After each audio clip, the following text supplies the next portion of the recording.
ఈరోజు నేను chicken noodles చేస్తున్నాను. అందుకు ముందుగా హాట్ వాటర్లో నూడిల్స్ ఆయిల్ వేసి అది బాగా కొంచెం ఉడకబెడుతున్నాను. ఉడకబెట్టుకున్న నూడిల్స్ని ఈ జాలిగిన్నెలో వేసేద్దాం. జాలిగిన్నెలో వేసేస్తాను.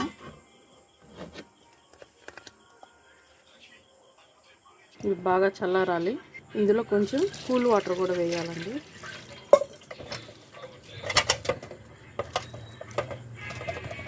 ఇది బాగా చల్లారాలి. చికెన్ ఫ్రై చేసాము, అందులోనే ఎగ్ వేసాము. ఎగ్ కూడా వేసేసాము. ఇప్పుడు ఇది బాగా ఫ్రై చేయాలి.